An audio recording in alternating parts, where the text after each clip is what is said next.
we're on. Welcome back to Xennials Nostalgia.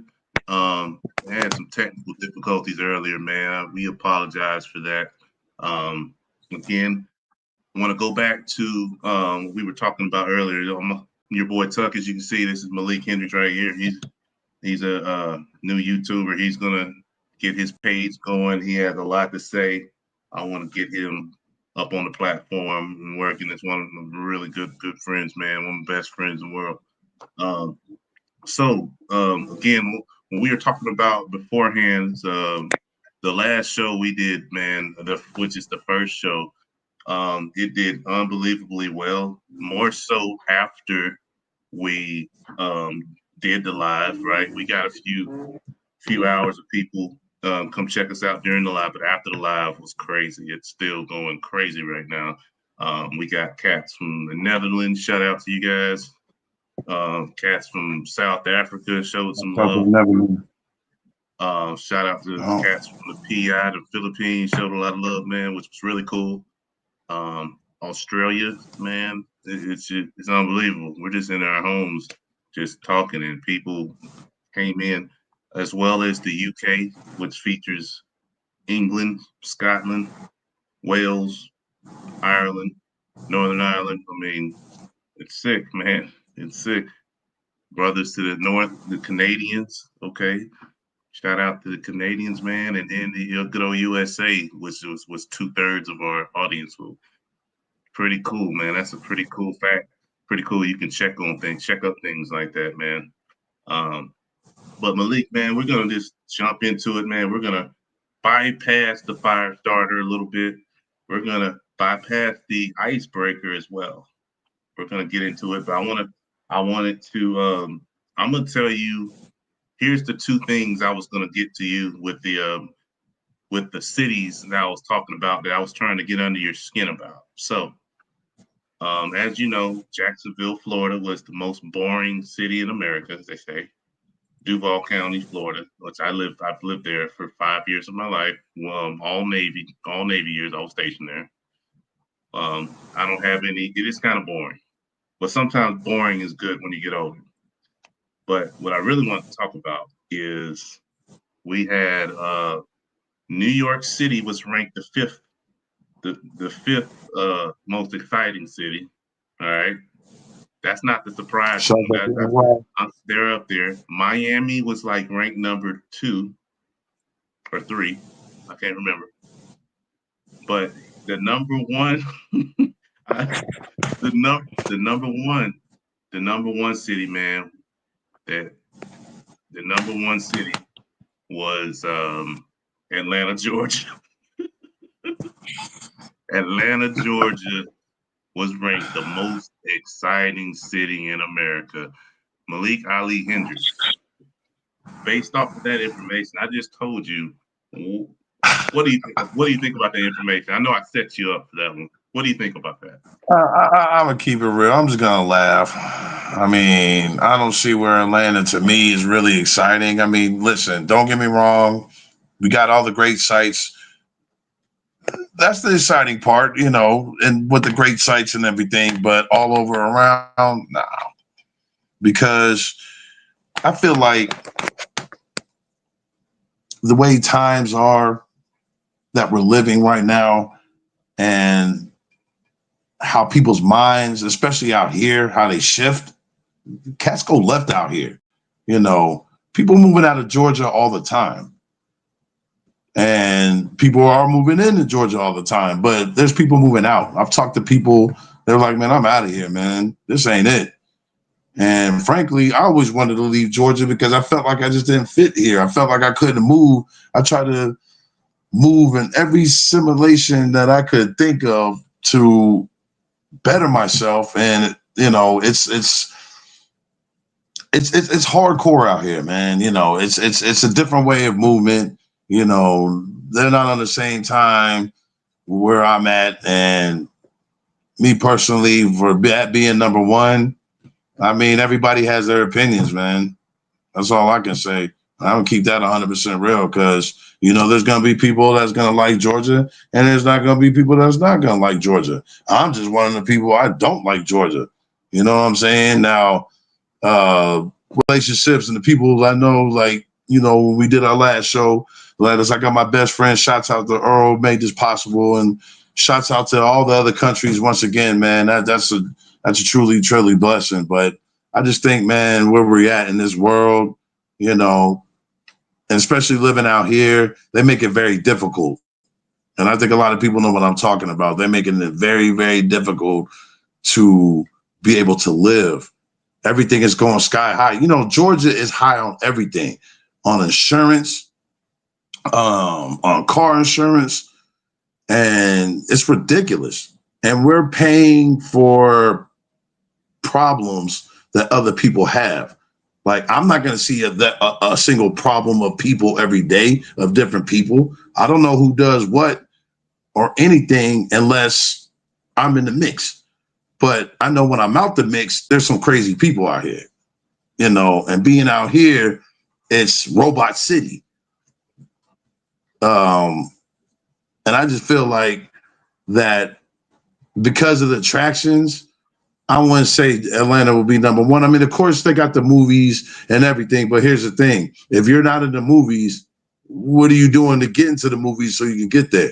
There's people, one thing I can say about Atlanta, and I'll give Atlanta's props for real, because it moved up to Marietta Square, and, you know, shouts out to them cast, man, and, you know, the creativity part, to be able to grasp and take the creativity of the mind of what your purpose is on this life, what God wants you to do, where you got to go.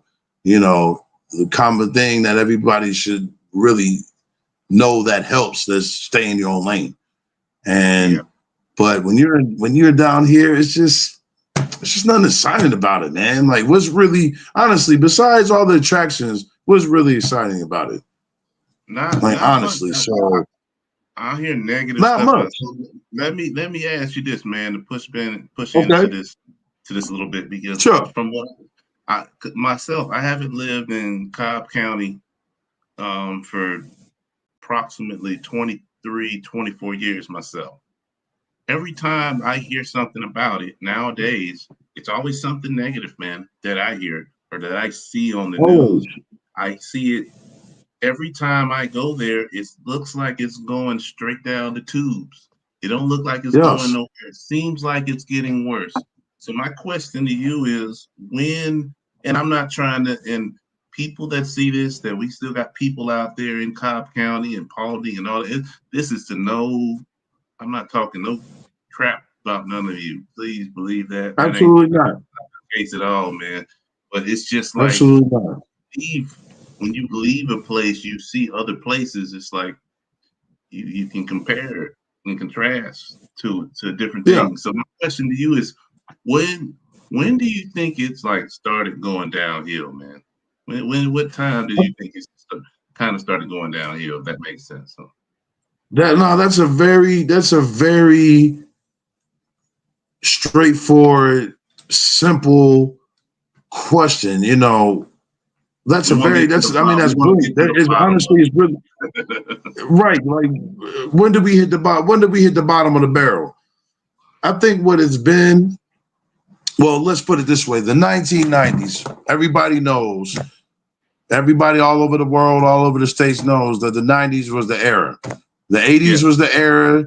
The 70s was the era for our parents, and so on and so on. But for us, me and Earl growing up, the 80s, the 90s, and I would say from maybe 2000 to maybe whatever the last hit of individual other people that were celebrities we knew before other celebrities took the mount and stuff like that. So I think it went downhill because from number one, when we had that crash in 2008, that really hurt us. Yep. And it's still, and believe it or not, in my personal opinion, I'm not going to sit here and say I know a lot, but I think in my personal opinion, since 2008, it's messed us up. You know what I'm saying? Ever since 2008, with that crash, I mean. Yeah. And then the minimum wage. The minimum wage has always been not unpromising. it's been a struggle. See, the reason why I say the 1990s were the best, because it was a year where it was just everything died down from all the historical events. And we were able to make progress throughout those historical events, like, from great leaders, even though that they were assassinated for speaking the truth.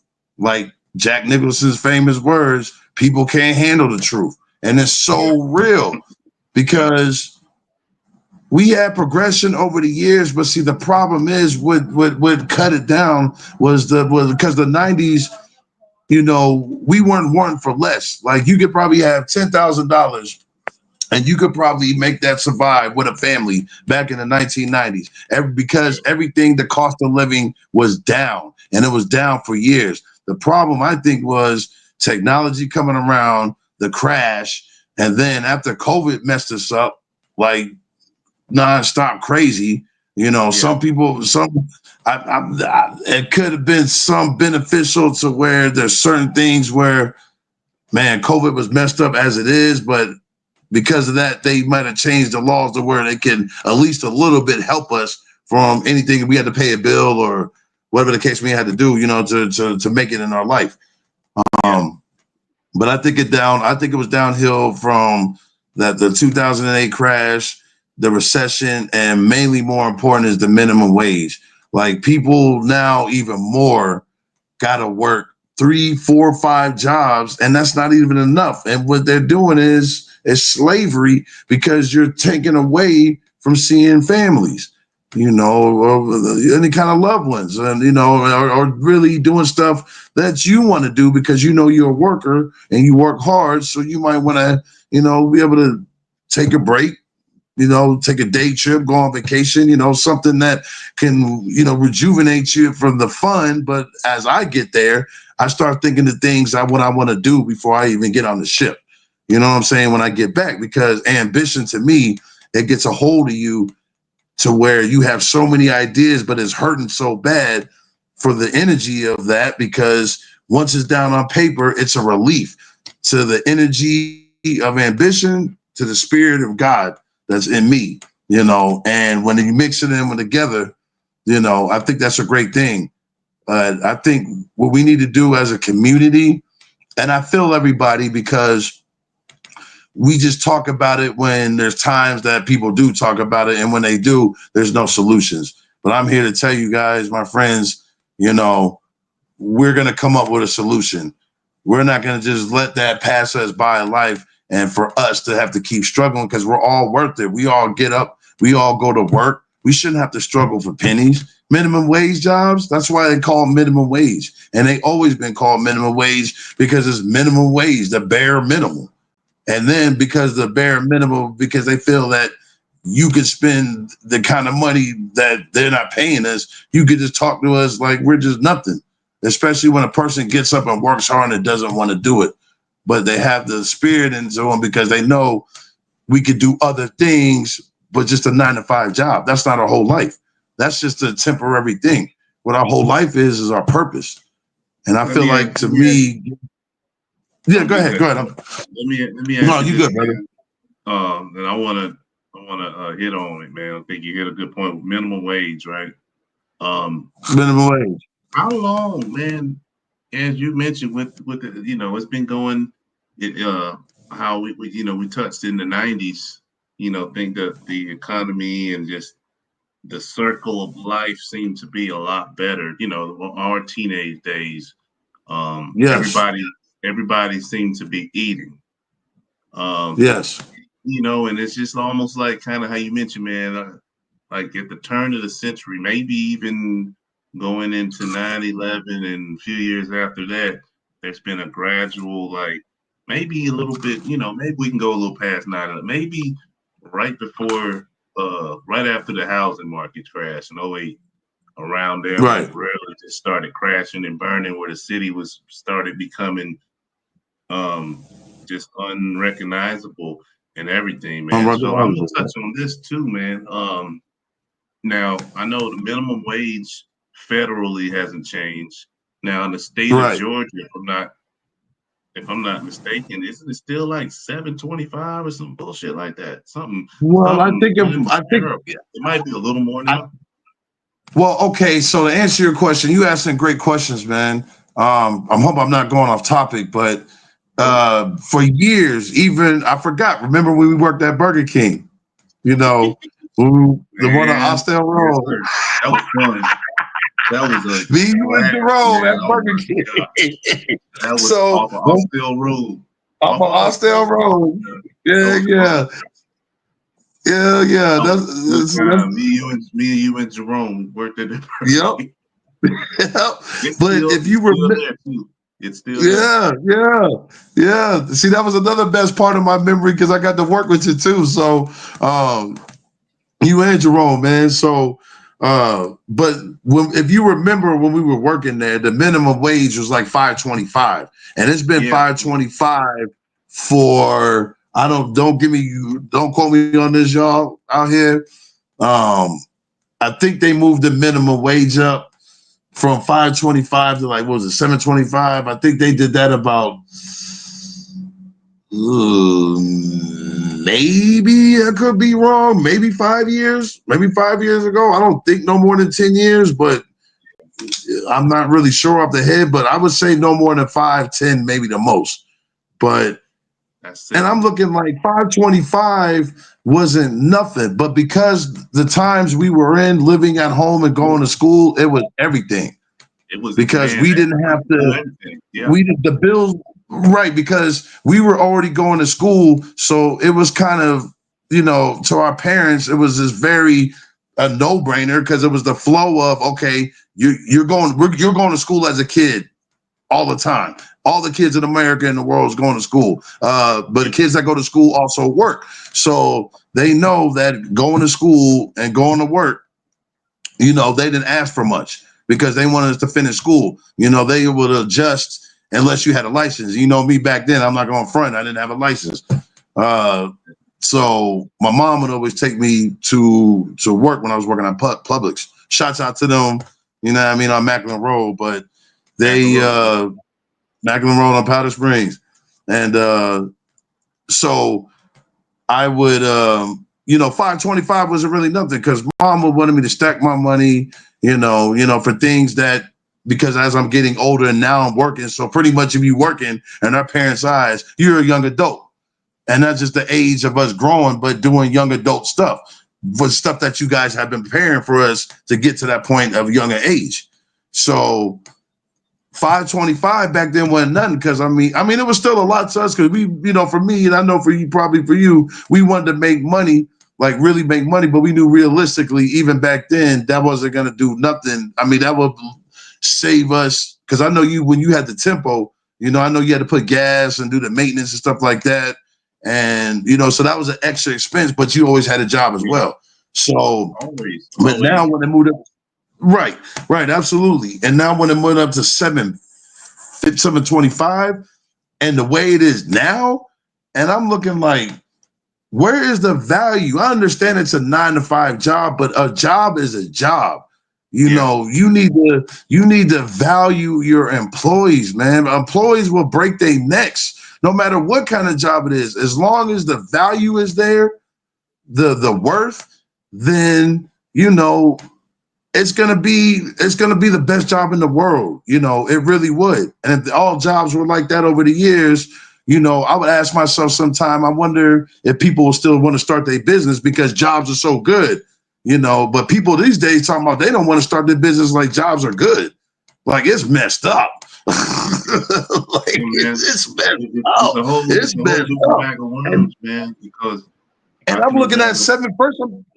Nothing cut you off, Earl. I'm looking at $7. First, I'm looking at $5.25 for years since we were kids as a joke. And now I'm really looking at it, okay, you finally decided to move it up. I'm thinking you're going to move it up to maybe like $10 to $20. These cats tried America, all 50 states. Or I don't know if it's probably all around because I know it's different, but to go with that, what I was trying to say, they messed us up bad because we can't even that $10,000 in the 90s that you thought you could live with your family, you can't live at $10,000 in the 21st century. and You we're late for no reason. You definitely can't, man. We're late for no reason. I can remember, man. I'm just gonna rattle off a couple jobs I had, man. I can remember at 15, I was making I worked at Baskin Robbins off of Powder Springs Road. I was making $4.75 an hour. I can remember. I was 15. I had just finished my freshman year. I worked with it was a girl that played soccer for Osborne, man. I can't remember her name, but my buddy from my soccer team got me a job there, right? So then later that year, would have been my sophomore year, I got a job at Winn-Dixie with Jeff Brookshire, Chris Dyer, and PJ Cameron all worked there. So I worked at Winn-Dixie with them boys for like about 3 or 4 months. We was all bag boys and stuff. I think I made about $5.25 or something there. But that was a fun job. That was fun.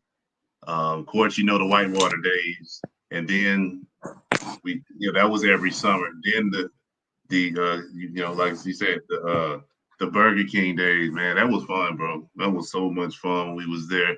But that little $5.25, $550 was plenty. That was plenty of money, man. That was like, I remember filling up the gas tank for like 10, $11. Filled up the gas, man. That filled it up. And you were getting 89, anywhere from like 89 cents to like $1.25 a gallon for gas back in those days. You know what I mean? The fast food places. Also the fast food places. And this is trying, with that, in our city, how it was like we used to have a dollar menu where you can eat good, man, for like we can go to Burger King, $3-4, you can eat real good. Back then, now, and a value meal is gonna cost you $12 or $13 anywhere you go, pretty much. And it's just, and I don't mean to go on about that, but I want to stick to Atlanta right now. Atlanta's on the hot seat. Another thing, that city, I'm gonna hand the mic back to you here in a second, man. But another thing that Atlanta has going on that's not so good, I don't think, for most, is the housing market there. I'm sure you see this every day. The housing market in Atlanta, Georgia is awful. I hear that there's like 60% of the homes there aren't even owned by residents, they're renters. 60% of the people rent. 60% of those people that own those houses there by corporations. So the city of Atlanta has sold out its people, it seems like, a little bit to me with that fact. I think that's disgusting. You got whole subdivisions where corporations own them. And I'm sure apartment complexes and hotels, corporations are just, they are preying on the people. I think they're taking advantage of them, man, and it's pretty sickening. It's pretty disgusting. It's very disgusting, man. I'm sure you see it firsthand being there. I just want to get your take on that a little bit, man, on the housing crisis there in Georgia, Atlanta to be exact. It's atrocious, man. It's the atrocity of the housing market, gas, food, and then what kills me, that the little wages that they pay you off on, they know if it vice versa, if they're in that situation, they will look at you like you bugging. What am I supposed to do with this in 2025? 1995 was different because that little money that we had, like you said, $500 was great to us. That made us rich because, like you said, even for you having a car, you wanted to put $10, and back then, $10 filled you up for the week. And then it started going up to where it was 20. It was 20, and then 40, and then now people was putting $100 in gas. Even for a lot of big engines and trucks and stuff like that. But even for like little cars and cars now that we drive today, like everything has just went down.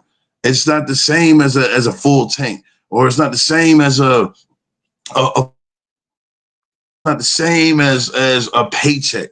You know what I'm saying? Like, because it's all turmoil, man. And we need to come together and find a solution, because talking about it can only go so much. Setting that fire on under people's behinds to get them up, and because I don't know what it is, Earl, if people are afraid to really stand out and say, because look at the protests. Them cats ain't afraid when they're protesting in Cali.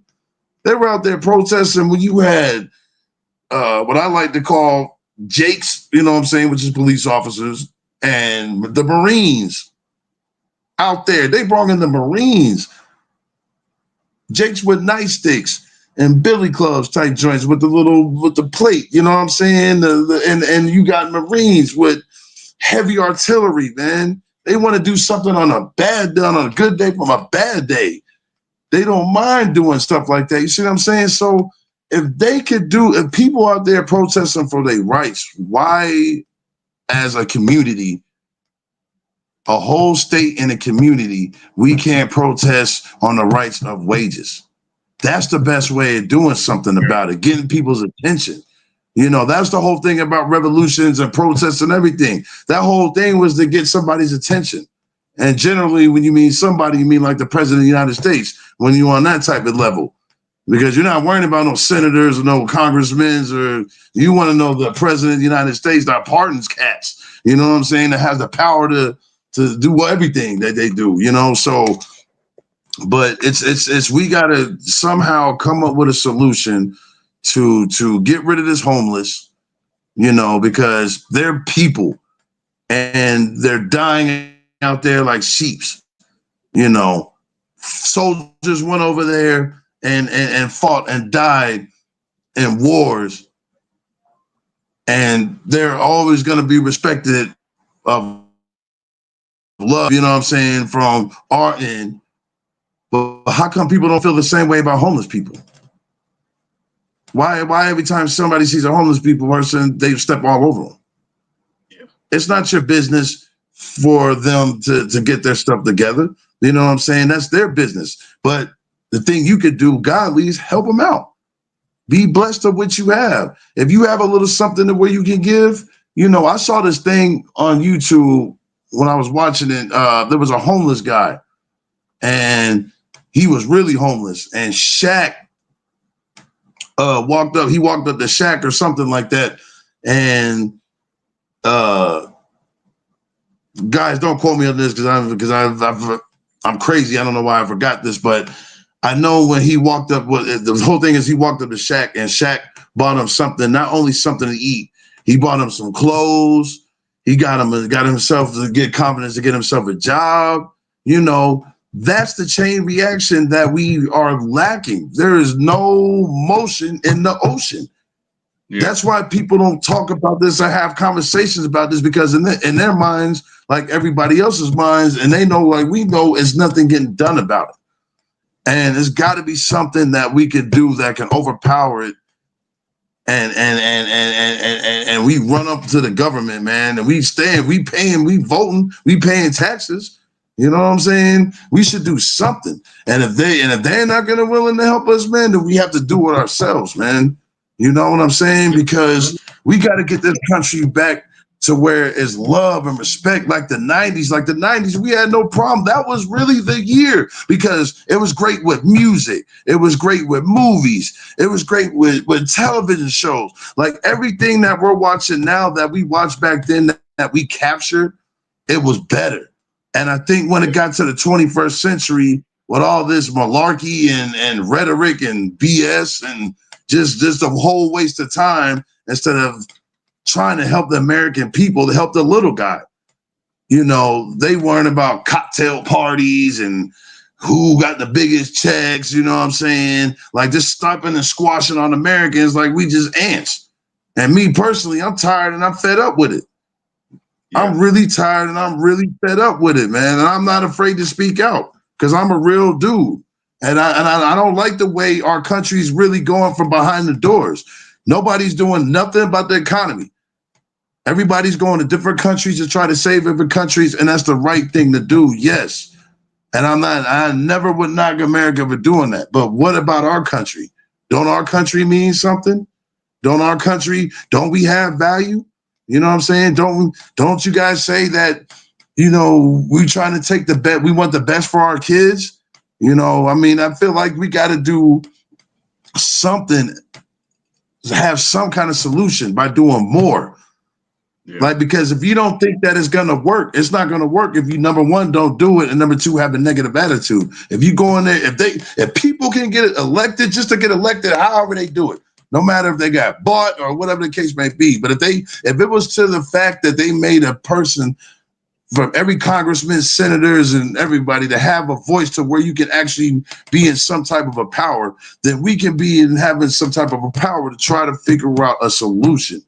And I'm gonna tell you, I'm going to figure it out, and I got my best friend right next to me, what I'm saying, wants to figure it out. And we're both going to figure it out, and we're both going to come with you guys with something real and pure and where to get you up a move like it was an old James Brown song. Whatever James Brown song that you ever heard that man was sitting down. What audience do you know that was sitting down? You see what I'm saying? Because he had that spark, you know what I'm saying? He had the God's gift. He was tough.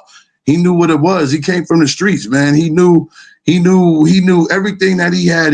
God had put him where he wanted to be. And that's how he was. And a lot of other great celebrities. So we have gifts and we have abilities. And I just wish people out here will stop wasting time with craziness, find their abilities, and get a better mindset. A guy told me in my building, man, you got to change your mindset. And that goes for everything. We got to change our mindset, the way I'm thinking. I don't want to sound like a hypocrite. Have I did anything to try to help the world? Yes, in some sense. I've always helped the doors open for people. I help the homeless, but I feel like we need to do more, like help every homeless person is not a scumbag. It's just they don't feel like they. Let me hold you on that real quick, Malik. Question. Okay. I like what I think the thing that we're missing big time is having especially with our politicians, right? Whether whether you're right or left or somewhere in the middle, whether to have public servants. That the job of a politician is supposed to be for the people. You're supposed to be a public servant, meaning you're there for the people to make sure you take care of them, make sure everybody's good to go. I think we're missing that. I think the people you were talking about behind closed doors are right. They are having fun. What's going on is the elites. The elites don't care nothing about whether you're right or left. They're just filling up their line of pockets, I believe. And they're having all of us down here, hey, fight each other, fight each other about LGBTQ, fight each other about being a Christian, fight each other about, being a Republican, fight each other about being a Democrat.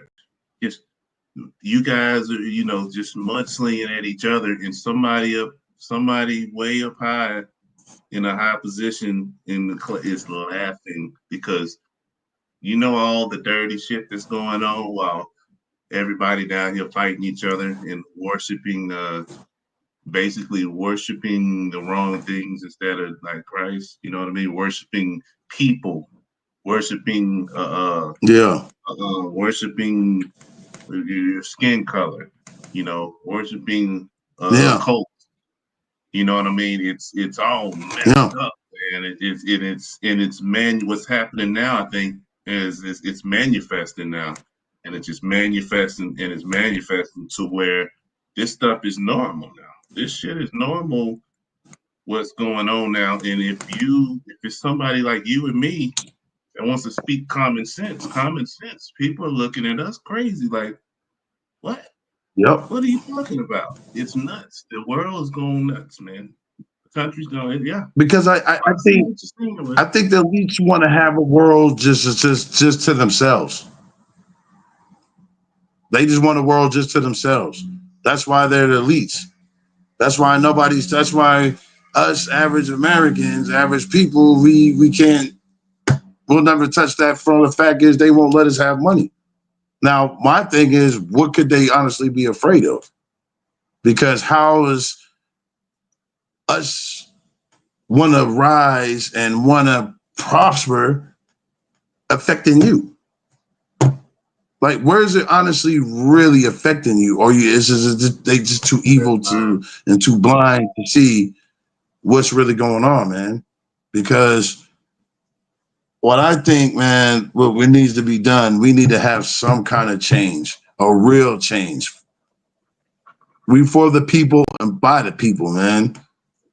You know, we do all the we do all the grunt work. And there's so many types of grunt work. If you're not rich, you're not doing grunt work. Right. You know what I'm saying? If you're not rich, you're doing some kind of grunt work. It don't matter if you're digging ditches or being a slave to somebody. Because we're all slaves, man. You know, I mean, they broke us down mentally, physically back in the slavery days, but now mentally, it's insane, man. They got us to the way, man, they got a power where we can't even, we might as well keep getting whipped because when you get to the power of the brain and transform minds in the evilest, devilish way, man, and then have to be groomed for society for so many decades and centuries. Like I'm just mind blowing, man. You know, I'm just mind blown because I think and I believe and I really truly feel that there's got to be a solution, a real solution to where we could take back this country, like the right way, you know, the right way. Because I love this country. I mean, I do. Family in the military, friends, you know what I'm saying? My best friend was in the Navy, cousin in the Air Force, dad was in the Army, you know what I'm saying? And I got a cousin in the Navy. So then I had two family. Uncle went to Korea, cousin went to Nam, you know what I'm saying? So I always embrace every older gentleman. And that's another thing that I do too to give back for all the veterans is always thank you for your service because if it hadn't been for you guys, because wartime goes in every century and every decade. And the great thing is people that live that long and still alive that they can tell it. Can't escape that it, they man. really could tell it. Yeah, Can't escape it, man. That. Every generation. Nah. It's something that's going to be conflict going down. Now, I think it's funny, man. A lot of this stuff, I always often bring up my sociology class, which you got structural functionalism, the three theoretical perspectives, I think it's called. So structural functionalism, you got conflict theory, and there's one more called symbolic interactionalism, I think, which is somewhere in the middle. And all three of those, like structural, all of them got their pluses and their, minuses. Structural functionalism, I mean, if everything goes like it's supposed to go, it's a good thing. It can be a good thing. But if what we have in place is screwing somebody else over, then when you bring in conflict theory, that can be good.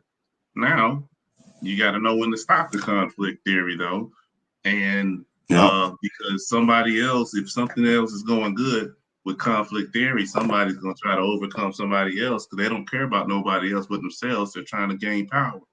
You know what I mean? And then with the symbolic interactionalism, you got it's more of a you're looking at both of these, and that's more about being in your own groups.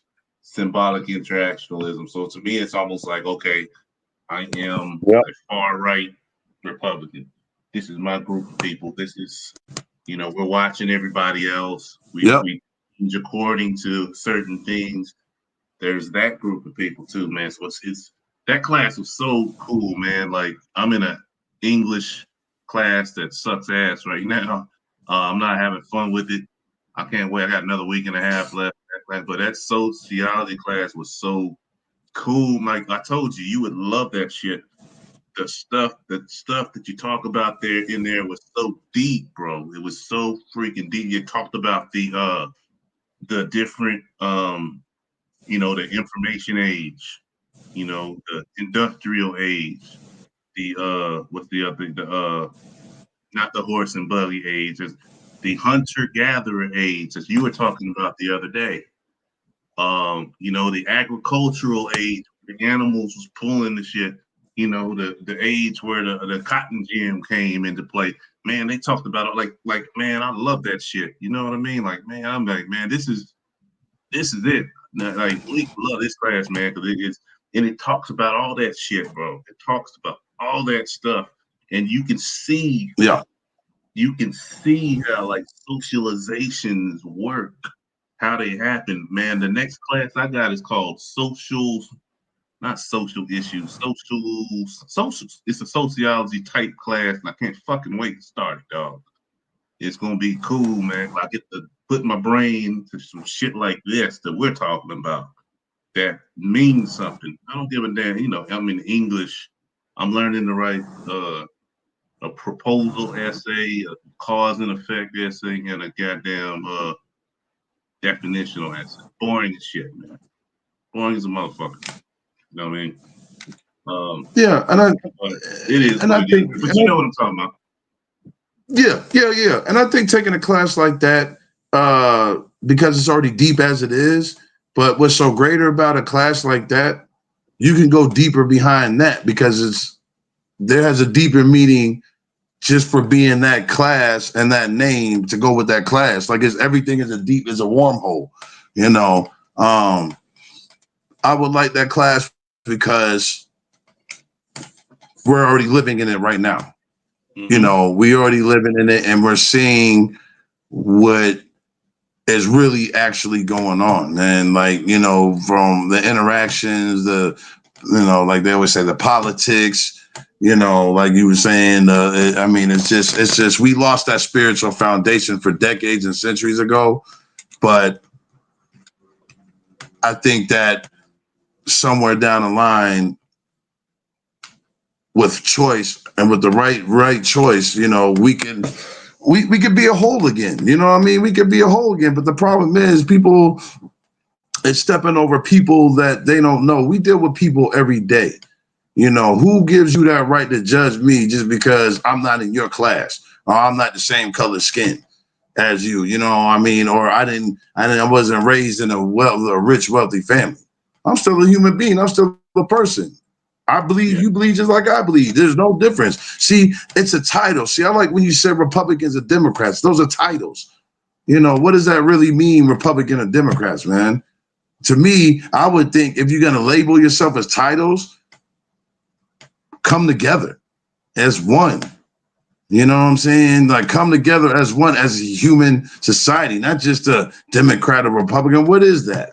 Like, why does people get off on Democrats and Republicans and liberals? And yes, everybody has a certain belief, and I'm not taking that away from anybody. Huh? You remember hearing it like in the 90s? I knew what it was, but I didn't there wasn't nothing on it, Even in the 2000s, really, it was like, okay, it's not, whatever. I didn't think nothing of it. Like, whatever, man. If you're a good person, you're a good person. Period. Exactly. Nowadays, shit, man, and I feel bad for people like in their late teens and their early 20s. They won't date somebody because they're a Republican or a Democrat. Like, that's a qualification now. It's crazy. I don't never remember thinking, oh man, I wonder if this girl's a Democrat or a Republican. Like, what the? That's the world we live in now.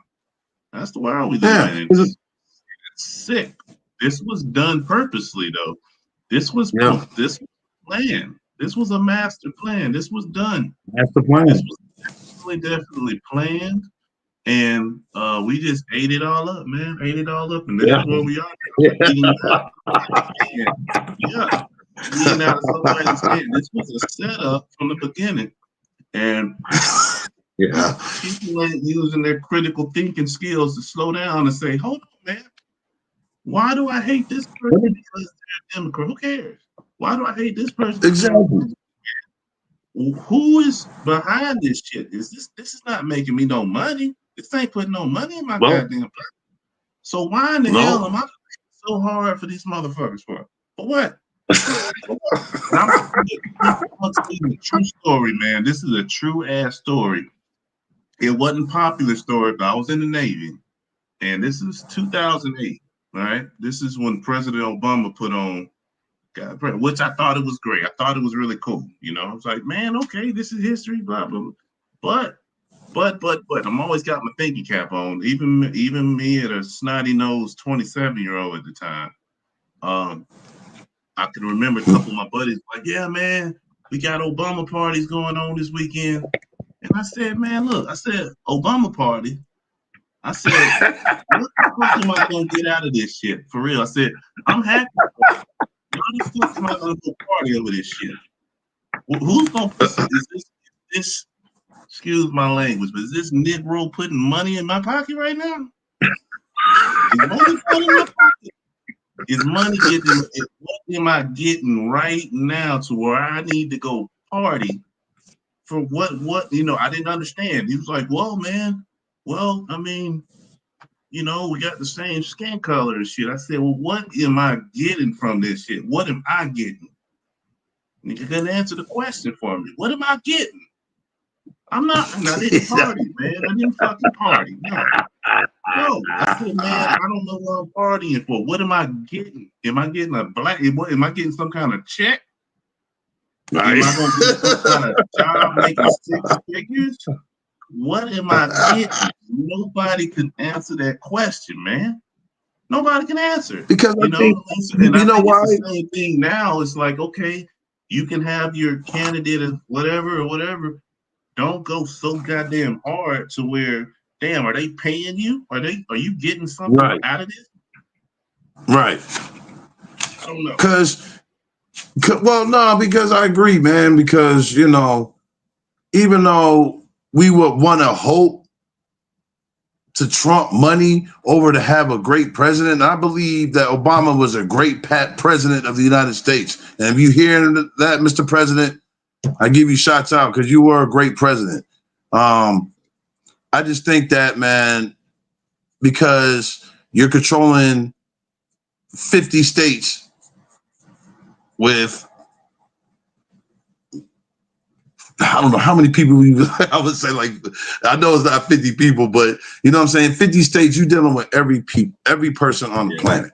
Over or in America, you know what I'm saying? Or in America, you know what I'm saying? Excuse me for saying that. Well, I guess the planet as well, but known for America being the president of 50 states. Problem is, what is really the strategy of finding a real solution? Because when you're running around trying to find solutions, you're trying to solve, and I think that's what's wrong with what's going on with presidents. I don't think it's ever been the president's fault. You know what I'm saying? I'm not talking about, Trump, but I'm just being like any president's fault. I think what it is they have so many issues. They get tackled to those first, but it doesn't equivalent to like issues of poverty and stuff like that needs to be attacked first. You know what I'm saying? I think they're dealing with issues. Some people probably would think, well, it could be okay or may be okay or not be okay. But, I just think that they only have so much power. You know what I'm saying? They only really have so much power. They only have so much power. So if they had all the power, right, because they would fix the poverty problem. I mean, we the richest people love coming to this country, man. It's been like that since the beginning of time, because other people that want to come to this country, they want to do well for themselves and they bring in culture. And that's humanity. That's the great thing when people were coming off the boat, man, immigrants and everything. They're great. I would call them citizens, even from back then, I think that where we're really lacking nobody's really taking on the issues at hand right now. It's just worldly. Like, I'm not saying that the wars and stuff is not important, but what about somebody be like, let's get this country right? Like Trump, like, I don't know you personally, but I'm just wondering with the business deals and stuff that you always made when you were young from your family stuff, what about some type of business deal with their economy that could get this back, get the housing and everything back to where it is like the 90s. Because if you remember this, Earl, the 21st century, that was somehow, I guess they got it in their mind, it was going to be like the 90s, meaning like it was going to flow smooth, like everything is going to be pure. After the 90s, everything went down. The movies were crazy, weren't all that good, were horrible. No, I was going to say the movies were horrible. You know what I'm saying? The music was horrible. You know what I'm saying? Like, it was just a flavor. It was just a certain flavor. You know what I'm saying? Like, it was a certain flavor to where the 90s was able to stand for since 1990 all the way to 2000.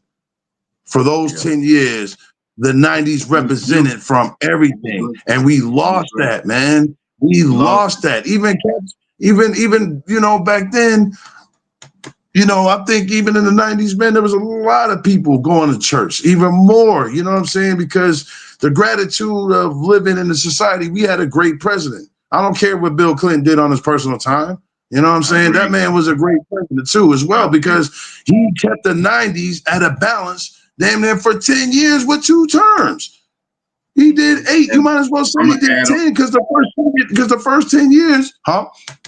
I'm gonna add something in there, real quick. I'm gonna let you continue cooking. And Bill, and I agree with that. I agree with that 100%. Bill Clinton was a great president, man. I don't care what he did behind ball, he didn't. But in another thing, man, I want to state this too. Man. There was not, when he was the president, the difference between Democrats and Republicans was like that. You just had a couple issues. For the most part, they were on the same team. They just had a couple issues here. Now, this was on purpose. Now this is the difference. That's the difference. That's the difference between the two parties now, man. In the 90s, it was this. So what does that tell you? They were working together. In the 90s, man. When we was coming up. Now, I didn't know shit about politics back then, but I know shit was pretty solid from what I remember, man. With just what you see on TV, on the news, with your buddies that we had. We had friends of all races, cultures, and freaking everything coming up, man. And you got a great point. Yeah. Bill Clinton, hey, man, he did it. I think he did a phenomenal job, man, for real. But he did phenomenal because, Bill Clinton was, I would like to say, responsible for like families eating with families. Because if you look at the 90s, look at every single thing we just mentioned was quality, from movies, television, music, sports. Like we had all the greats that came out of the 90s from all the greats that came from our family's era. And those were the last greats. Now, I mean, you still got greats now, but it's not like it didn't tie into, back to back to back to back to back. It tied in over the years after for so many different players that played for schools growing up and stuff like that. Plus the favorite love of the game and the favorite love of the players and stuff like that. And, stuff like that. So, and the movies was great. You had, everybody was young back then. It's like we grew up with all the actors from TVs and movies and all the sports. Like we grew up with that stuff. Like everything was a balance, man. Like there was nobody stepping over nobody. You know what I'm saying? There was no show that was out doing another show. The only thing that everybody had in common in the 90s, I want to do better than I did yesterday. I want to do better tomorrow. I woke up this morning, I want to do better than I did yesterday. And I think that's when the 90s, we really had a strong arm on the 90s, man, because we already been through all the wars, the history that we learned from school, all the wars, all the blood spilled for absolutely no reason. And that's what I think it spawned gangbangers and serial killers and violence all over turf. You know what I'm saying? So, and it's just, it sprung everything. I agree with that, man. 90s was different, man. Shout out to my boy Brian Bates out there, man. Brian Bates, what's going on? We talking about jumping into topics now about the 90s now, man. I don't know if you can see the chat, Malik. Brian Bates was in my, and it was in the wrap yesterday with our NBA drafts talk yesterday, man. Cool Okay. ass dude, man. And Brian said the '90s has the best of everything: the music, sports, Everything. everything just hit different. And he is absolutely correct. He's saying things along with you said, Malik. The '90s, that's the best. Man, the '90s is the best. I'm gonna go. The '90s is the best decade of the past 80 years. I'm just gonna stretch it back to that just because I have knowledge of those years. The '90s was phenomenal, man. The '90s was just, I mean, I guess we're shifting it a little bit with what we're talking about. And I think it's good. I think it's a good, healthy shift because we know we know what we're looking at right now in the 20, and then Yeah. we're in 2025. The '90s, man, Right. it was, I guess, it's almost like it was a spillover from. We got some more people coming in. Welcome to Xennials Nostalgia, man. We've been on here just bullshitting. Welcome to the room. We appreciate seeing y'all in here. But the '90s, you got to think about it. In the '80s, man, the '80s, you know, you had the '60s, you had the '70s, kind of was up and down. The '80s kind of spilled into where popular culture really picked up, I guess. And it was, there was a momentum building, man. Whether it was, you know, with the civil rights movement, just all kinds of people were coming into the country. The big money, there was big money in the '80s, right? That the baby boomers were spending it up, right? They bigger houses, bigger yards, bigger cars, all of that. That was the '80s, man.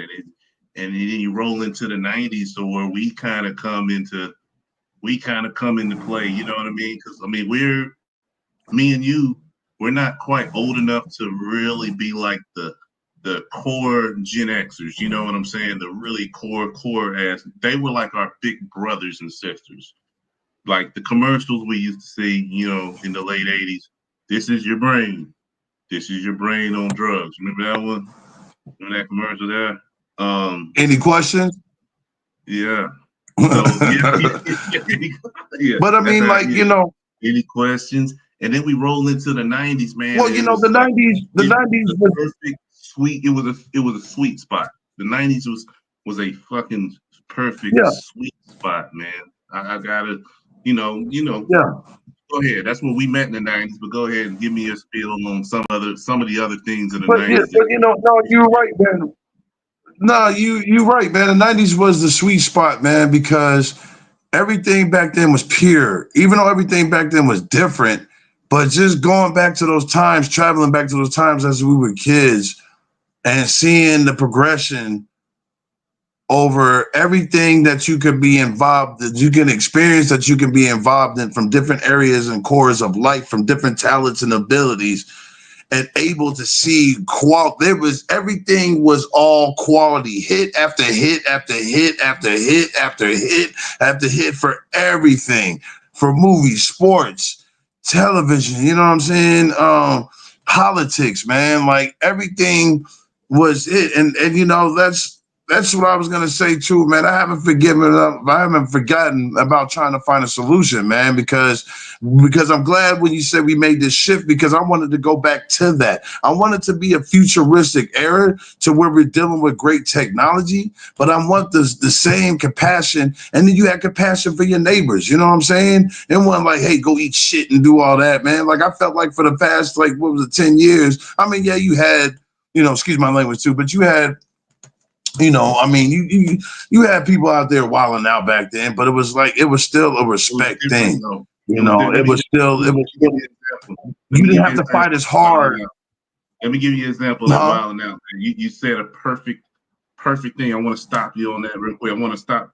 Oh, I want okay. to I want to dime this out and I want to put a bow tie on what you just said because it was straight fact. Yeah, Brian Bates said Malik speaking straight facts, man. Yeah, Brian's on top of it, man. Yeah, I'm just gonna Thank you, catch this. Brian. Now, the troublemakers and the bad people back in the '90s, right? There was a code of ethics still, right? Like if you're a Yeah, troublemaker, somebody's not gonna go crack a woman or baby of or kid do something really bad, and then they're gonna do a crime to an adult. Not that crime is good. These cats nowadays, these guys nowadays, they don't care, man. They will do.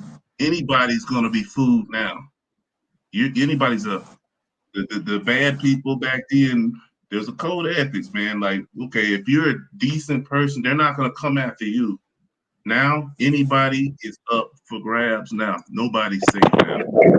That's different. Yeah. Man. I really do. But keep going. My bad. You're cooking, man. I didn't want to stop. I just No, it's wanted okay. to. It's okay. No, you were cooking. You were cooking with it. No, you good, brother. It's just the '90s was. Oh, okay. No, you good, brother. The '90s was just a special era, man. And my mom was alive. Shout out, God rest in peace to Mom Dukes. Like my grandmother was alive. God rest in peace to grandmothers. And it's just the '90s just made sense. That was really what you would call an era. You know what I'm saying? Because even though technology and stuff was coming at me, we weren't relying on it. We had phone books, we had pay phones, we had black rotary phones, even from like the back in the days, and we were still using in the '90s.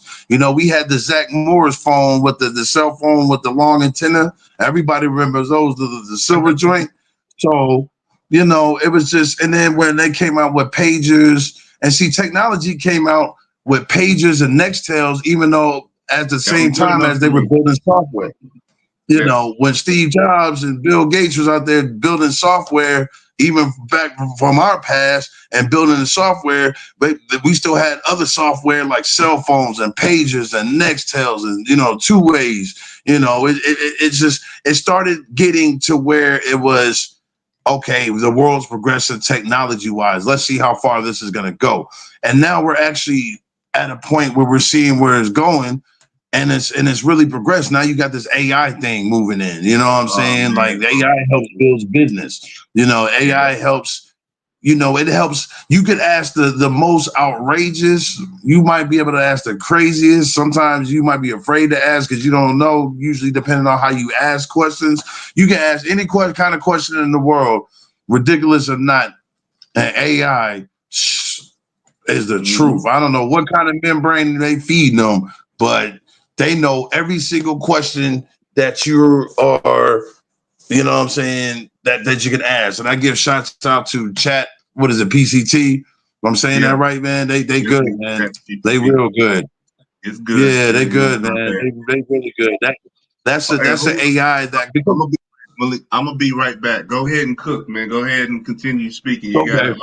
I'll be right back. Okay. Oh, okay. So I met these kids at the gas station. Shout out to Ben and Nick and the man Aiden. Good peoples, man. They doing their go-kart drift cart. They be trying to start their little go-kart thing, man. So they doing their thing. But I had conversations with them, and the conversations I had with them, we were trying to come up with a way to where, we can get like-minded people until we can all build up and where we can all, shine together, and it's a lot different in the 21st century because it's like you gotta grind more harder and harder and harder. And it's a great type of grind because if you find something that you love and you're intrigued and you're interested about, like what I'm going to be doing, I'm going to be starting a drone business. So, when I get everything set up, I'm going to be on here even more, and I'm going to get my YouTube page and everything set up. Right now, I'm just going through some things, but shaping everything up together. And I'm just glad I got my best friend Earl to really get on these conversations, man, because it's real intriguing, it's real interesting. You can have fun with it, and the '90s, man, I was giving the shots out to the kids that, doing their go-kart things, man, and, trying to get everybody together because we got to grind even harder to even try to do what we do. Because back in the '90s, if you wanted to start your own business, you could probably do that less than like that. Now, pretty much you could probably do it like that as well too. But everything was just so open in the '90s, man. Like the '90s was probably the last years from the 1900s all the way to the 1990s. So that from there to the turn of the century to the 1990s was the completion of the turn of the century. That's because the 21st century is so different. It separates itself from the 90s. The 90s was our last era. We came in at the last era, what they would say at the tail end of it. But we came at the right time because we had to experience what the 90s were. And when the 21st century came around, we wanted, I think a lot of people thought that we still want the 21st century. And there's nothing wrong with that because I was like, I want the 21st century to be like the 90s, but with the technology and stuff. You know what I'm saying? So which means is we're all living straight. We all could be able to eat. We all be able to have jobs. There would be less homeless, you know, because even in the 90s, we still had a big homeless problem. And, you know, that was the thing that never changed. And ever since the 90s on back. So I just think that we got to come up with some kind of solution, and I'm going to come up with it. Once I get these few things I need to take care of, oh, you guys going to see me, you're going to see us again, you're going to see me again, you're going to see both of us doing this, man. So we're going to try to, you know, come up with a solution. Let me read a couple things from the chat real quick, man. With Brian, off of what you were saying, Brian Bates, man, he's full on board, man. He's good dude, man. Brian said, finally, people that remember the code. These young kids out there don't understand the code. They think we are a joke. Damn it, they do. They do think a lot of these guys think we weren't about that life back in the day, man, and we would crack a sucker on the head that deserved it. You understand? They really deserved it. But like he said, these kids don't have no code of ethics nowadays. And I'm gonna keep it real. I catch one of these guys doing something crazy, I'm gonna handle them accordingly. Take that as you will. You know what I mean? Yeah. They don't. A lot of these kids don't got respect for nobody, bro. Nobody. Yeah. And I'll be real. I keep a firm grip on my own kids, man, because a lot of these other kids, they are looking for. They're not trying to do nothing good. So I'm even probably a little more trying to be involved and look at the character of some of these kids, man, that don't got any fucking character. There's a couple kids that my kids know. I tell them they can't fucking come over here. No, I'm gonna tell them get the fuck out of here. I've told you this story already, man. Right. Tell them get the fuck out of here, man. A lot of these kids ain't worth it. The other comment that Brian put, and it was I remember high school with a pager and a pocket full of coins to make calls. And the famous, someone pays me when you called the number. Yeah, that's so true too. I can remember going to Town Center Mall, having a page. We all had pagers, if I'm not mistaken. We all had pagers on our hip, thought we were cool, riding on Barrett Parkway, and we get a hit, and hey man, let me get a quarter, and so we can go to that payphone and see and make it. You know what I'm saying? That was a flex back in the day, back in the 90s, man. That people wouldn't understand that stuff. It was cool. You had different colors of pages. The clear one was the hardest one, though. I think that clear one was hard. Man. Yeah, that clear page was it. And then they had different color ones too. Color ones too. You know, I forgot this too. Video games was like everything just added on to what everything just every single thing that we mentioned in pages too. It's like there was an energy that all came together. You know what I'm saying? Like I said, everybody that came up. It's just like the 90s just came up in a way to where it made it the 90s because the whole world just came up together. And that was the whole thing that I've seen, from sports to movies to video games to TV to clothes, you know what I'm saying? The gear, man, to shoes, Timbs, Forces and Maxes and everything, man. Like J's, man, and every other pair of shoes, man. So it was just the time of the year that they didn't have. The solution was already there, was to be able to live in the 1990s for those first 10 years, and were in a way where it was special and memorable that we will never ever get again. You know, and there was a reason why that we had to be born, raised in the 90s. We had to be 90s kids because that was a time that we were able to get to look a glimpse in the future from what it was going to be to it is now, where we would be able to do exciting things, where, you know, we were able to be at a time, like it's 2025, we should be having flying cars. We're not supposed to be driving cars like this. It's 2025. Now, I can see if it was 2000, 2001, and you driving a regular, you know what I'm saying, a regular car, but this is 2025, man. This is what, 25 years in the game, and we still on the road? What about being in the air? What about robots? See, this stuff is all here, but I don't see it in the houses in Georgia. I don't see, I mean, I know they were supposed to pass 2025, what was the FAA pass? If I remember, somebody was telling me that, I got that off of, I think one of the, videos on YouTube. I think they were, and then somebody I think also told me that in 2025, but I think it was the YouTube that they was going to pass flying cars. So I think it was somebody for YouTube, or what was somebody that was on there that was saying, and I can't quite figure the name, man. I'm sorry about that, but yeah, we're supposed to be in the business. We're supposed to be like the Jetsons right now, but right now we still living in the 90s.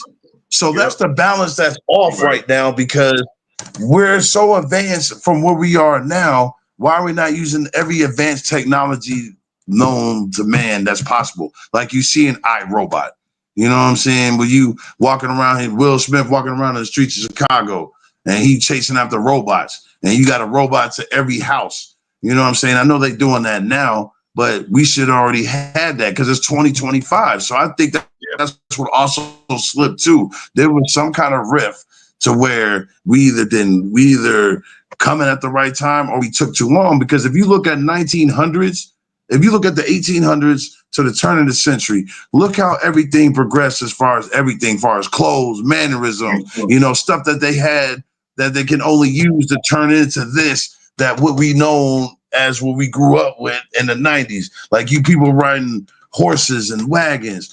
Now we driving in cars. You know what I'm saying? I mean, then you got airplanes. You got all the stuff that in those eras that was meant to be able to grow to other eras. Like this is the era we have, looking at every intriguing car and plane, you know what I'm saying, and learning about all the cultures. Like those years, besides those wars years, were probably some of the best times in life, man. You know what I'm saying? Besides the tyranny and, you know, all the stuff we had to go through history, if we didn't have to go through that, I guarantee you that people that lived all throughout those centuries would have found it the best time. They would be fighting over, nah, man, 1899 is the best year. Nah, man, forget that, man. 1912 was the best year. Nah, man, what are you talking about, man? 1921, you know what I'm saying? Like, that's true. Right. They would be battling. Right. They would be battling over the best years if we didn't have that. But see, for the world, we got robbed of that because that was part of the world getting built up. Like when you talk about the industrial days, see, our parents were in the industrial days. You know, you had cats. That's where, you know, Henry Ford, and that's where you had the Pinkertons. And Henry Ford, like I was telling you, I was telling my neighbor that he's the reason why that we have Monday through Fridays. But then you got the Pinkerton.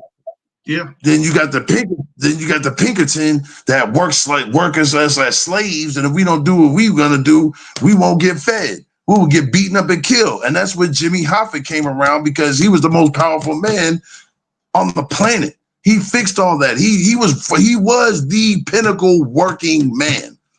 He had to have the mob to back him, because he knew in a city like Detroit, even back then, and everywhere else, he had to have some muscle behind that.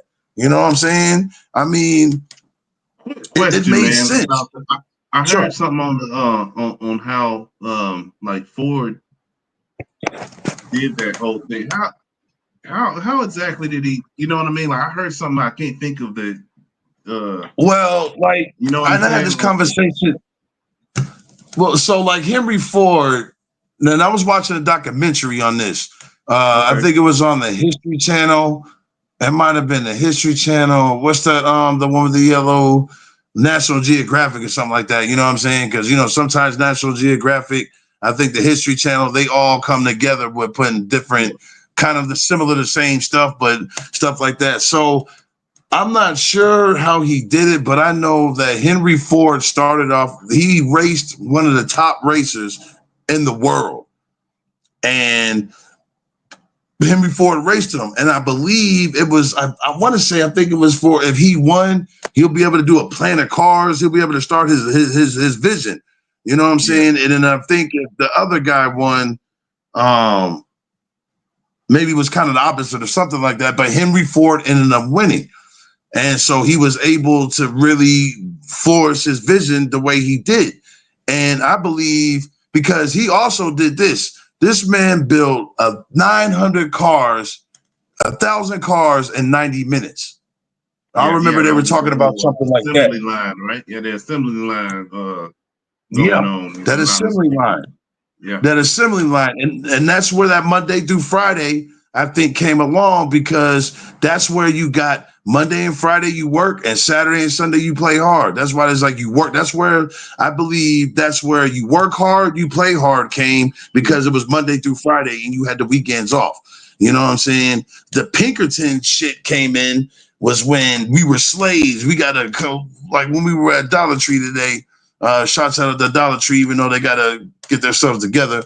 But they had a lady in there. She was eating donuts. You know what I'm saying? And then we kind of interrupted her, and she's like, I had to come in on my day off. So it's like they could get anybody and everybody to come in on their day off. They don't give a damn about your personal life. They don't care if you got stuck on the road. I need you to come in. And see, that's what irked me, because it's like, but you're basically telling us you're slaves. You don't think that we know we slaves. This is not legal to be slaves. So why are you trying us like slaves? You know what I'm saying? So, and that's when I could never. They can fire you. They can fire your ass. Yeah. They can fire you. You know what I'm saying? So that's where, and so, yeah, exactly. And that's where we have to fight. And that line, like when they sent in the Pinkertons, and if you guys remember the Pinkertons, those are the guys that came in for all the disgruntled workers. You know what I'm saying? They wanted to get people that worked at the shops. Who was it? It was oh God, who was one of the guys, man? Because this is all. If you watch the History Channel, it'll tell you the men who built America. And they'll tell you everything, what was going on. But the Pinkertons came in to like clear them out. Like if them regular guys, because the rich cats weren't about to go down there. They were sitting up on the roof looking at people tearing each other apart.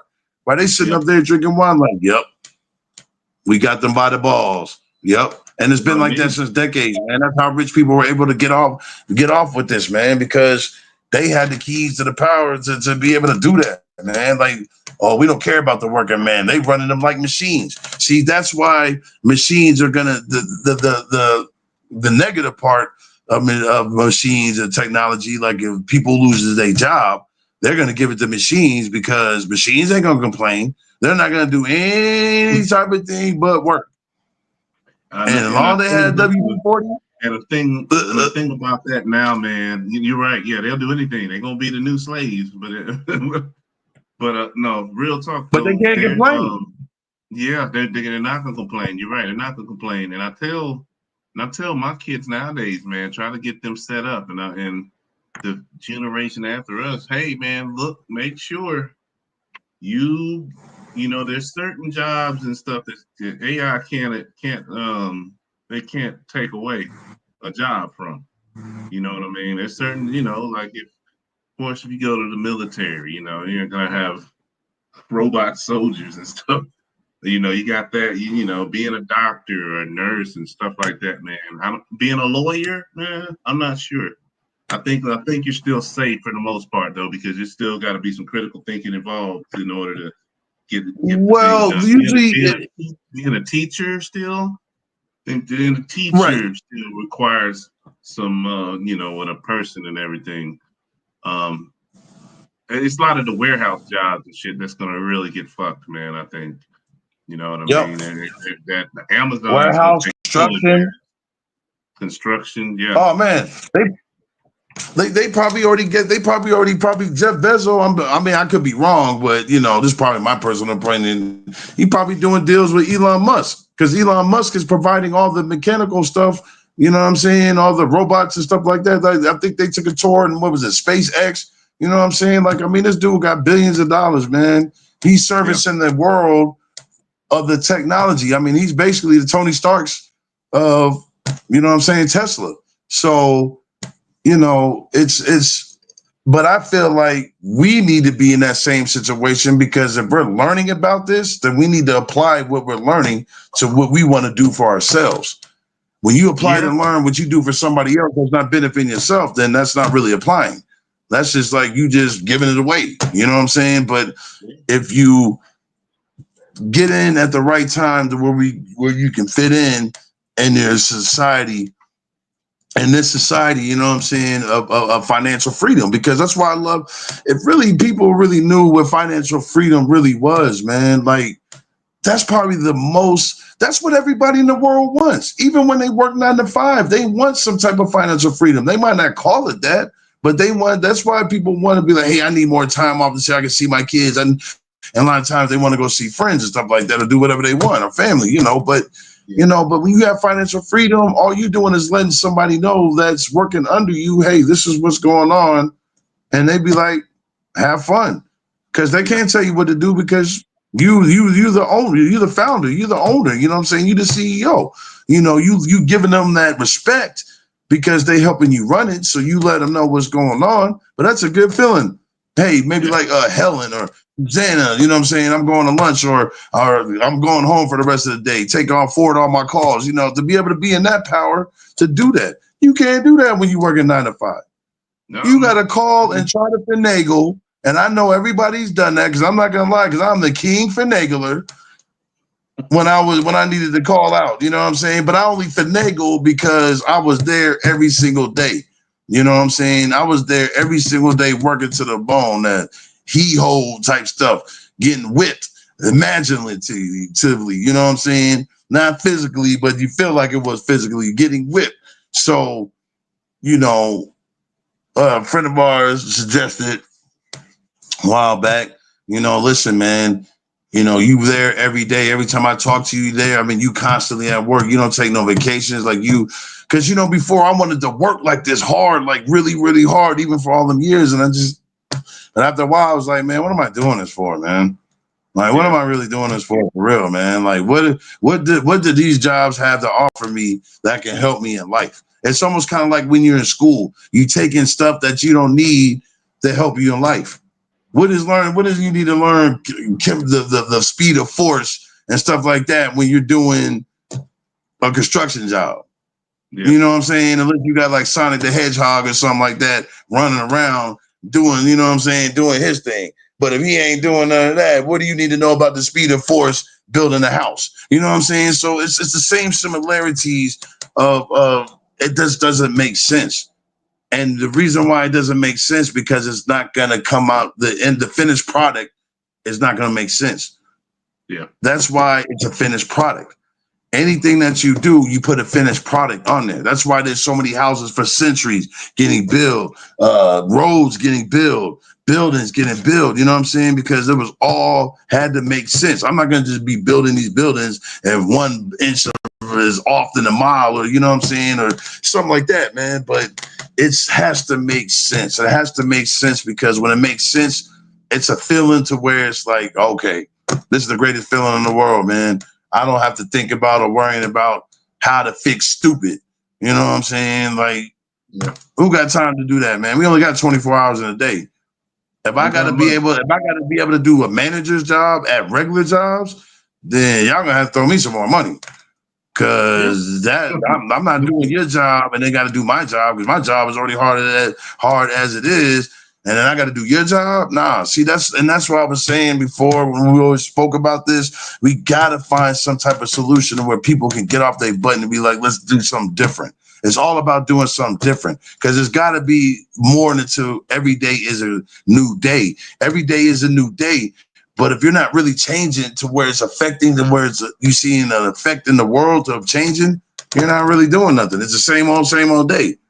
You do like you wake up, go to work, come home. I mean, go to work, sit there for a couple hours, go on break, come back, go home. You work a couple hours, go home. You might got a girl, you might got kids, do the same thing all over again, depending on if it's a Monday or a Tuesday, and you live a routine every day and every week. Now, the question when you said something about boring, which is more boring, a routine or just not attempting to want to live and prosper? You know, I'm weird, and because I'm weird, I prosper. And I'm happy with that. You know what I'm saying? I'm happy with that. You know, not a weirdo, but I'm weird. You know what I'm saying? But I love being weird because I love being different. You know, and I think that was my problem too, Earl. I didn't know how to be different. That's one of your traits. That's one of your that's a really good trait that you have though, bro. That's a really great trait that you got, I believe. It's a blessing. It's a blessing because it separates me from the everyday average person. And for years, I couldn't understand that because I get tired of people placing me with other people just because we're human beings, because we're sheep, we're lamb to the system.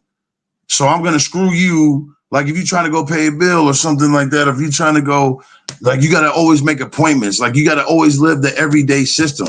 So if something happens with that person, they got to go. It'll happen to that person. I mean, it's ridiculous, man.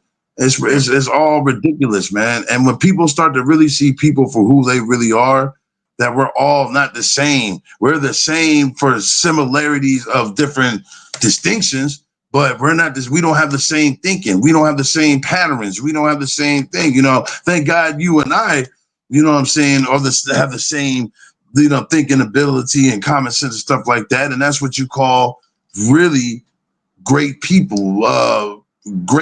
That's where the greatness comes in. You know what I'm saying? Because you have the ability to understand because you also see what I'm seeing. But you got people out there that don't see what we see, man. They really don't. And it's a scary thing because they can have that ability because God gave everybody a gift.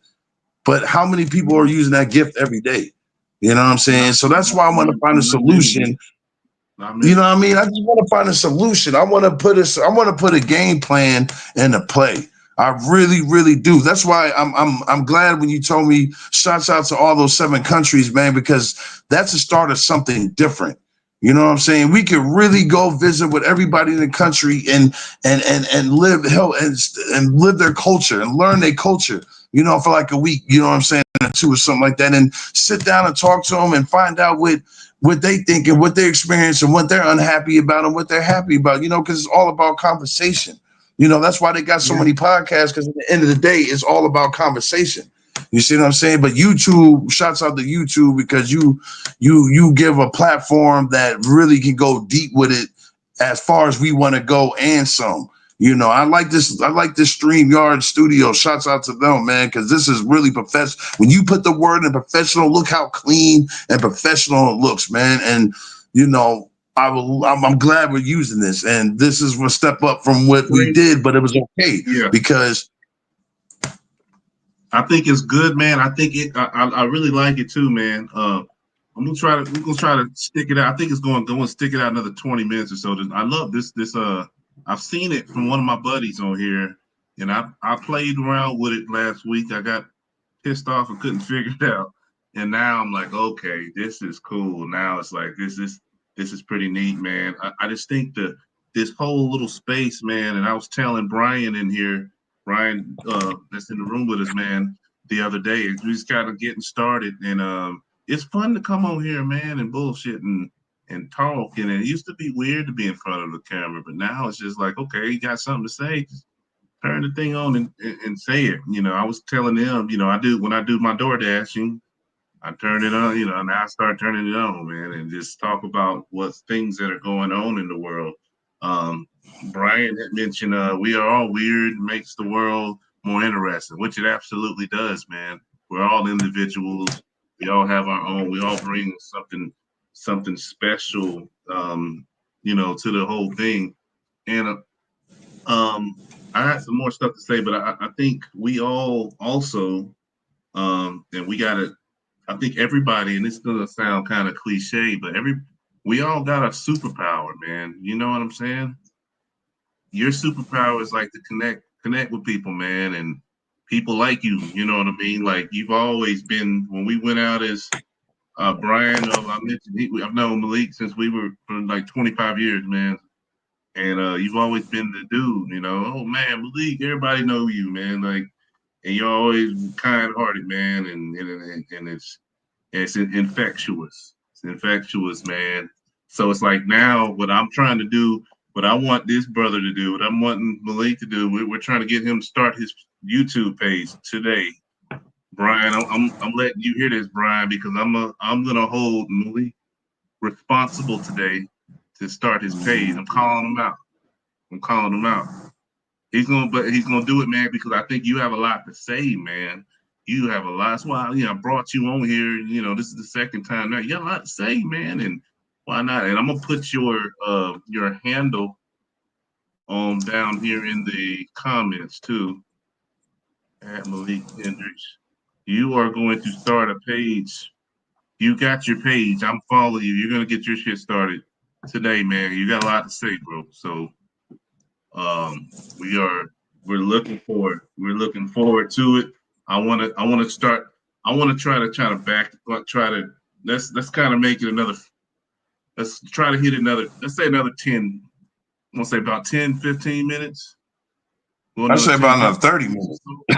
Okay, that's cool too. That's just so we're at 131 right now. No, that's cool. That's no, that's fine. That's no problem, man. We're at 131 right now. So we won't go over 2 hours though. I don't know. My wife's gonna be looking for me in a little bit. Right. So yeah. It's like to be made, isn't it? Cool. We can talk about some things. So let me ask you. This is kind of this is kind of fun. I'm gonna ask you how many questions we're gonna ask you? Let me see. I'm trying to think of them. Okay, so this isn't meant to throw you a softball. I just want first thing. This is either or. These are people in history. Okay. Abraham Lincoln or John F. Kennedy. Which one are you picking? Who you rocking with? Oh. Abraham Lincoln and John F. Kennedy? Yeah, bro. Wow. That's a good one. That's a good one, man. That's a good one. Man. Well, let's see. This is how I can get a chance to break it down. We're gonna make it, we're gonna soften it up. We went hard, you went hard and spoke your piece, man. I want you to say some of that for your page, man. I know you're gonna kill it. We'll get it together. I can celebrate tonight and do it again.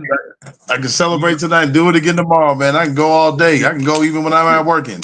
You know, because well, let me answer your question first before I go into that. Wow, that's a good question, man. Let's see. So wow, that's a tough one, man. I would have to go with wow, let me see how I can word this. I'm gonna tell you what I can probably go. Brian's got JFK because he was a playboy that didn't give a fuck. Yeah. He had Marilyn. Well, see now. I like that. He was doing his thing. But now he was gonna say that. He was gonna say that because he's a guy. You know, I mean, but you know what I'm saying, because he was a playboy and he had Marilyn Monroe, him and his brother. God rest in peace. All three of them. He was that dude. Yes, sir. That's kind of a complicated question, because I guess really how to break this down, like to help me where I could choose, like what did both of them had to do to be in that category? Can we list what both of them could mean? And I guess like who had more influence? You know what I'm saying? Like who really had more influence? Because that's really kind of like the question that you're asking. Like who would you pick? But the question really to go with that, like who had really more influence? You know, because they both died by the headshots. You know what I'm saying? So I'm gonna tell you another interesting fact. This fact, you might already know this though. If I'm not mistaken, how do I say this shit? Kennedy was shot. Who was he shot by, dude?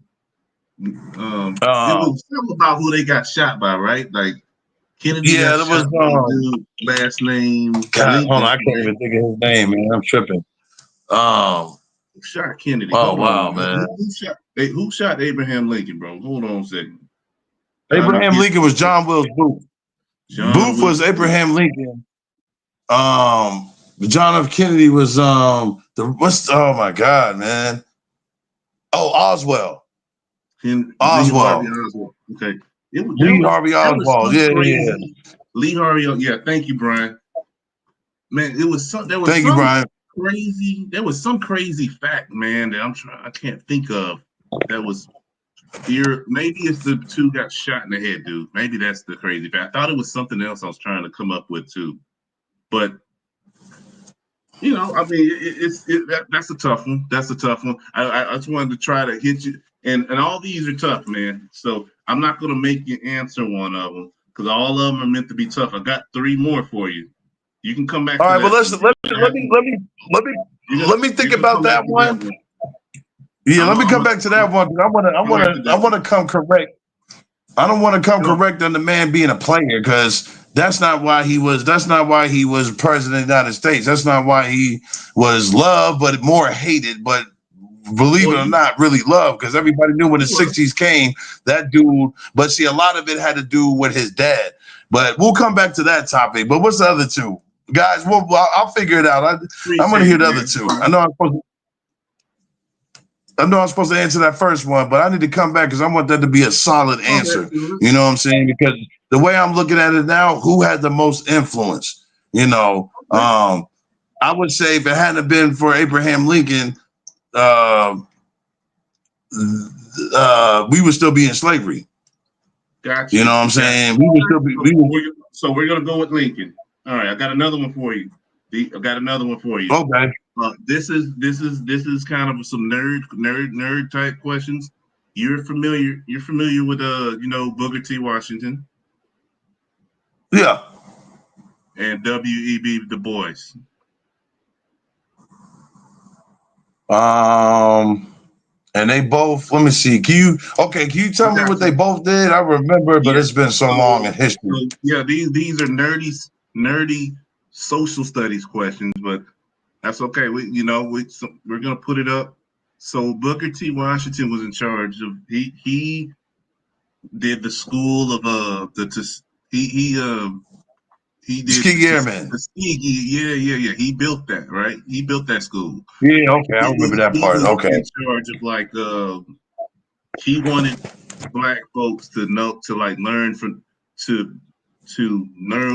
learn a trade and build their businesses and rely on self, right? So that was his philosophy. Good philosophy. Okay. Now, W.E.B. Du Bois, he wanted to take the top 10% out of the neighborhood, send them to college, let them get extra, like Ivy League schools and stuff, let them get extra educated and bring them back to the community to uplift everybody and bring them there. That was his I would say, he was like he was a speaker too, just like Booker T. Washington. That was his kind of claim to fame, that was his idea. Wow, listen, man, you ain't lying. These are tough, man. Because now after hearing, so Booker T. Washington basically was for Black-owned businesses, and W.E.B. Du Bois was basically on bringing to the world, getting educated, going off, and wow, that's a hard one. But I think really what the purpose of is bringing something to the world. You want to it is good that you can start your own business and stuff like that. But if they start your own business, what are they bringing to the world? So if you're just going off to school and you're constantly learning, and you have the freedom to learn, and you have that age where you have freedom to learn, I would want to bring something back to the world. I would go with W.E.B. Du Bois because I would go with him for the simple fact that even with Booker T. Washington, it's great for Black-owned businesses, for real, but it's not a lot of them. Like that, in this generation, it's a lot of them. It's probably its fair share. It's probably a fair share, but it should be more. Yeah. So, because what I was trying to tell my cousin, we need more black business owners because we need to be able to bring back to the world. But if you could just take the education to be able to learn, to be able to bring something back that has great humility, great passion, great love, I would go with getting educated, because education is always going to be important. Even when I hated school, my parents were influential, as you know, Earl. But let me stop your parents were Let influential. me stop you on that. Oh, let me stop you on that real quick, Malik. No, I like that. So we're gonna go back on it. I'm gonna give you mine. I got Lincoln. I got Booker. But for me, I got Booker T. Washington. Booker T. Washington is mine, and not for the same reason that you picked W.E.B. Du Bois, but I think it's more of the aftermath. It's really, how can I say it, man? The ideas of both is very good. Yeah, definitely. Like what people's I need to do a little more research on this, but they say the people that did the W.E.B. Du Bois way, they didn't come back to the neighborhood. They sold, a lot of them sold us out. They didn't come back. I think that was the problem with it. Yeah, and that means don't quote me. I'm gonna do my research on that and get down on that. Well, I think a lot of those cats didn't come back, bro. They went and they went where the ice was cool. Right. But you know what? That's what I hear. Well, you know what? Well, see, here's the thing, though. If your mentality is the goal to get educated and not bring nothing back, that's an individual mentality. If your mentality is to go out there in the world and use it for wrong and not try to help somebody, because in the end, the reason why I went with W.D. Du Bois really is because it's almost like God. Our purpose here is not to start a business and have money. Don't get me wrong. I'm not saying we shouldn't start a business and not have money and stuff like that, but our purpose is not that, because we're not going to bring none of that stuff with us. Yeah. After we're dead and gone, the business is still going to be here. After dead and gone, the money's still going to be here. So it's important to get right with God. You know what I'm saying? Because that's my main purpose. Like, trust me, don't get me wrong. Booker T. Washington, I'm with that too, as far as like starting a business too. But I know, is that my purpose? See, that's because when I had to find out what was my definition from purpose to what's the word I'm looking for? Purpose, and what's the other word like purpose is your destiny. You know what I'm saying? See, my destiny would be starting my own business. You know what I'm saying? My destiny would be like be able to leave my family longevity and everything. But my purpose is to serve God and help the people. Because as you start your own business, you're able to get back to the people. You know what I'm saying? You're able to get back to the people, which that's true from Booker T. Washington's standpoint. You know what I'm saying? You get back to the people. But if you go get the education and live like how we did overseas and get to learn and experience from that, from loving the culture and learning, because that helps us be humble to give back. To be in that Booker T situation where we can start our business to give back. But if you have the right kind of education to go and actually from your education to bring something back to them that's positive. See, you're always going to have your have and have nots. We living in a world right now where you have your positives and you have your negatives. It's like a car battery. You know what I'm saying? Now, if he did do that, if what you were saying, if he did do that, not to say you didn't know it was true. I didn't know. That's why I wanted to know to see who picked. But, because my purpose is basically to help people, to get this world back, because we need it. I don't want to just start a business and not be able to get the world healed. This world has to be healed. It has to, because we're bleeding right now to where we can't Band-Aid it.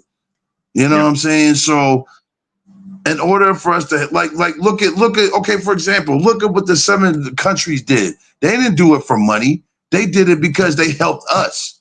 You know what I'm saying? They helped us. They supported us. Now look, what goes further, support or money? There you go. Well, you know what I'm saying? Very well said. I got two. You know what I'm saying? Like, I got two more questions. Two more questions, and Brian, you can get in on this too. I got the last one's gonna be a lot of fun. We're gonna have fun with this. Last one's a fun. I like these though. I'm just gonna give you got the next one's a serious one. The last one's a fun one, bro. Okay. Okay. So the next one's probably the next in line. Okay. You know where I'm gonna go with this one. MLK or Malcolm X, man. And give me a 2 to 3 minute description why. I would say Martin Luther King, because Martin Luther King was a man that's been beaten up, disintegrated, you know what I'm saying, lied upon. And if it hadn't been for Martin Luther King, there wouldn't be no little white boys and little black boys sitting playing together. Malcolm X had a big part of it, but that was after the fact of Martin Luther King. Martin Luther King was the pinnacle. He was the one that did that. Malcolm X was basically, now I'm not saying any means necessary is a bad thing. I think any means necessary for what you're trying to do in life, that's a great thing. And that's a quote that I can take from him. I would do anything necessary to get my business and everything going and keep shooting videos and having conversation. I would do anything necessary, like the situation that's going on with me now, you know. But when we came together and we did the video, it took that situation away because I'm not thinking about it. It's there, but I'm not thinking about it. So, you know, Martin Luther King gave back to a lot, man. I mean, he gave back. I mean, it's not even just the fact they got statues of the man, but it's just the preach of nonviolence. That was probably the most important thing that ever went down in history. If a black man is going through all that and still preaching nonviolence, let's not do this. That's a power that nobody can touch, not even Malcolm X. Now, I'm not saying Malcolm X wasn't great, and he wasn't great for what he was doing, but Martin Luther King was it. Martin Luther King was it, man. Like, Martin Luther King was it. And now look at it like this. They all were assassinated, but 3 of them were assassinated and got shot in the head. True. You know what I'm saying? Now, I'm not saying that Malcolm X that got lit up in front of his kids and stuff like that wasn't a tragedy. That was damn a tragedy, atrocity. But if you get shot in the head, from my understanding, that means that's personal. When you get shot in the body, you know what I'm saying? They're going to light your ass up. But the only reason why they shoot you in the head, because number one, they know you can't get up. So that's personal. If you ever think about all them snipers that you know, if you knew any snipers in the military, that's why they got snipers. They busting you in the head. They ain't busting you in the back. You know what I'm saying? They busting you in the head. And headshots are personal. You see what I'm saying? So Abraham Lincoln. Very well said. You got Abraham Lincoln, John Kennedy, and Martin Luther King. It was all personal. They all transformed minds. They all were known to transform minds. Yeah. Now, Malcolm X transformed minds from, you know, his study of Islam and Muhammad and stuff like that. And a transform, you know, I don't know exactly what people that love, because I haven't really got that deep into Malcolm X like that. It was always Martin Luther King. Like, when I first came to Atlanta, I got to see his house, his church. You know what I'm saying? Like, I mean, he was a staple. We did a field trip there. I think we did a field trip or something. We did a field trip there because I remember at the middle school. Yeah, we did a field trip there. Yeah. They used to do that, and it was great because I don't know if they still. I hope they still doing that, but I know before when we were coming up, they did. When we first came to Atlanta, the 2 places we went to was a Coca-Cola place and Martin Luther King's house. And I remember walking in, going downstairs, and being in his house, like, because it was set up as a museum. So Martin Luther King played a pinnacle point. Yeah, he definitely did. Very nice. Very, very well explained, man. Brian came on here, both honestly, you can't have the dream without the action. I like that. I like that as well. So here's the fun part, bro. Can't have the dream without the action. Here, in fact, we're gonna wind it down a little bit. This is the fun part, man. This is just not real serious, but this is gonna be kind of fun. Okay, so I made a little list. I was playing on my phone. and I took out 15 female TV characters from the 80s and the 90s from like TV shows. I need your top 3. Brian, you can get in this too. I'm not sure how old you are, man. But what I'm gonna do, I'm going to I'm gonna say 15 names. And you don't have to answer it right away. I want your top 3. Who is going to be your top 3? Okay, so kind of keep a running Well, the tally. TV. You get what I'm saying? You talk about TV shows. TV shows of the 90s or 80s. Brian, you're gonna know these too. I'm 40. We're the same age, dog. My boy Malik's 40. Malik, you what, 46 right now? Yeah, I just turned 46. Malik just turned 46. So we are all practically the same age. So you guys are gonna know this list. Okay. So this is probably like late 80s, early 90s, mid through 90s. I need your top 3.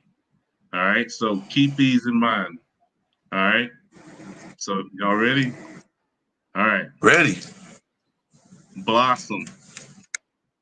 That's one. Oh, name. wow. 6 from Blossom. That's 2.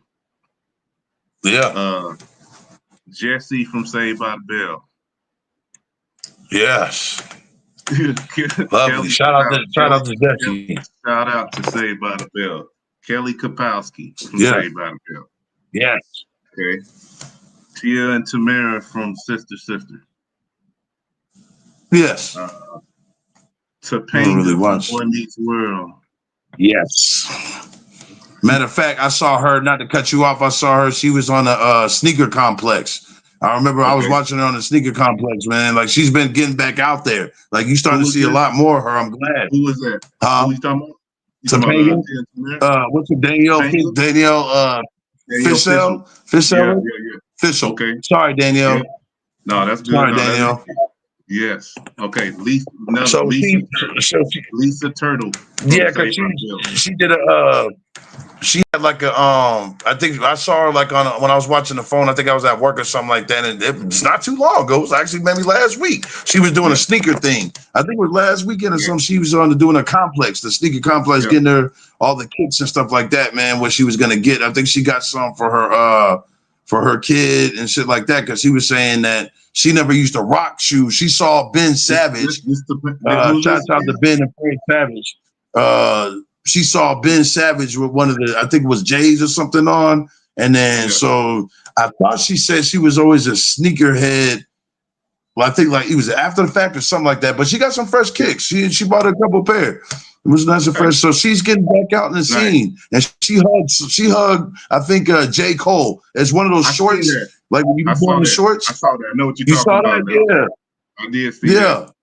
All right, I'm gonna finish the list real quick though. I'm gonna finish the list real quick. Shit, my bad. Go ahead, Earl. My fault. That's okay. So you got Lisa Turtle, who my boy Brian Bates got Lisa Turtle. Yes, that's one of his. Yeah. Okay. Kelly Bundy from Married with Children. Married with Children. Yep. Okay. You got Penny from Good Times. That's a little older, but that's Janet Jackson. Oh yeah, Janet Jackson. Yeah. I got a few more I got here before you name your 3. Hillary Banks from The Fresh Prince. Man, that'll be my number 1. Good one. Man, she was bad. I'm talking about she was she was, when I first saw her off The Fresh Prince, I'm thinking the earlier days, the heydays when they had Janet Herbert, Janet Hubert, before they had what's his name? Reed. Tim Reed. Was it Tim Reed's wife on that? Daphne Reed, before he had his wife. When they had when the Fresh Prince was the Fresh Prince, when they had Janet Hubert. When I first seen Hillary, I was like, wow, man. I was like, black women were just getting more and more beautiful and glamorous. Like, I was like, wow, man. I was like, yeah, that's the one. So I give a shout out to Jazzy Jeff that was trying to get it. You know what I'm saying? Yeah. Like Jazz was trying to get it. I wouldn't blame him because I would have did it too. Yeah. Okay. I got 4. All right. Four more. I got 4 more, dog. 4 more. All right. All right. You got Sam from Who's the Boss. Listen, Listen, Milano. Okay. You got Tootie from Give Me a Break. Kim Fields. Oh yeah. Facts. Okay, Tootie. Got two more. Wendy Cooper from the Wonder Years. Oh yeah. Wendy. That's her name is Danica McKellar or something like that. Yeah, she was in that movie Sidekicks. And I got Ashley Banks, the little sister. Talk about Ashley Banks? Yes. Yeah. That's my list, man. And you don't have to say it yet, man. Hold on. Brian's got Daphne Maxwell Reed. Yeah. That's the second Aunt Viv. Oh yeah. Okay. Yeah, man. Yep. Oh, heck yeah. He's right. Yeah, because that's him. Brian, right. He know his stuff, man. He know his stuff. Yeah. So let me ask you, I am going to I'm trying to get my three picks together. I got two of them already. I'm trying to get my third one on the roster who I'm gonna pick, man, and not mess it up like an NBA draft here. But when everybody's ready, we're gonna type them in, man. You can type into the comments, Malik. Let you if you can't, you don't have to. Really sure. Don't worry about it. I'm gonna have you say it. I'm gonna type mine in, man. I'm gonna have Brian type his in too, man. And that's going in there. I think this is a little fun little exercise. We're doing exercise builder. I'm trying to figure out my last one though. I don't want to mess them up. Okay, I got it, man. I got it. I got my picks. Got my picks in. All right, I'm gonna have to type mine in. Then I'll see.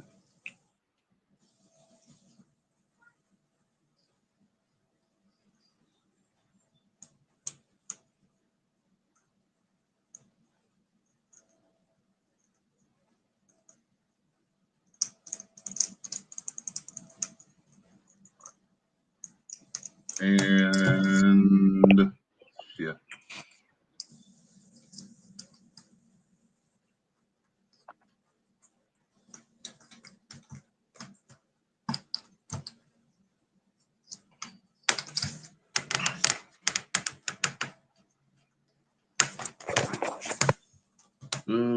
Okay.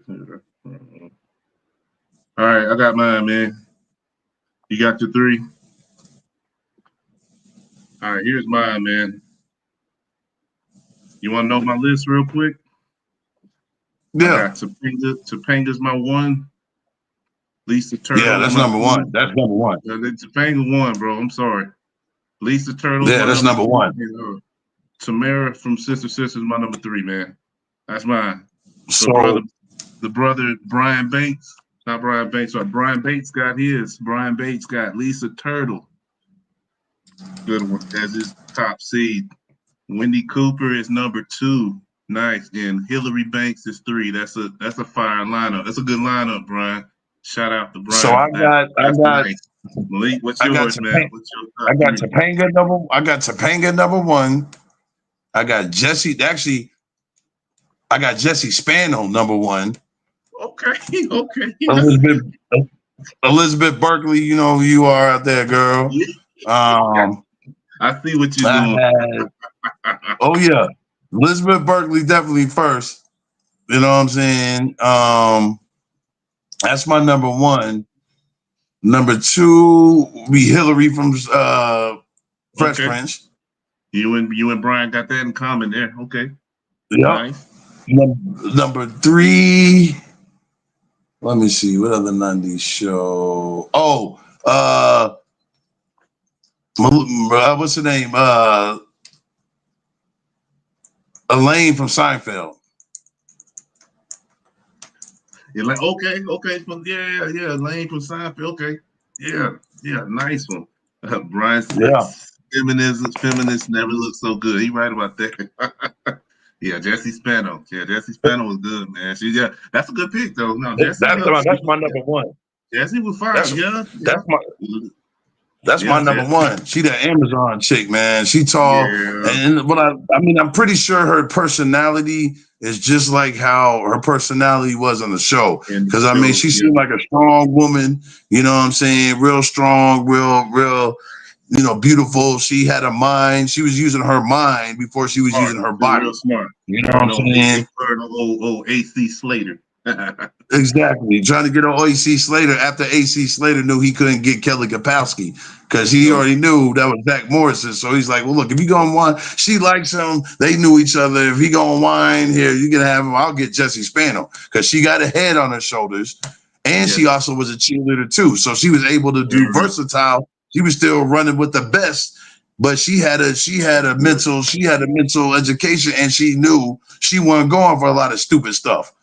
You know what I'm saying? She wanted to be a woman that was strong. You know, she should have ran for president. She would have been a great woman president, to honestly, because she's strong. She's tough, man. She's one of them people that was on Saved by the Bell that was not going for it. That's why she was my number one, because she had sense. She had common sense. Smart. That's a good, smart take, man. I'm about to wrap this up real quick. Brian just said, man, if we were doing, and I agree with this. I don't know if you can see the comment, Malik. We were doing movies. Pam Grier is my number one, and she was Smoking Hot and Jackie Brown. Yeah, I think people can definitely agree to that, man. That's a good take, Brian.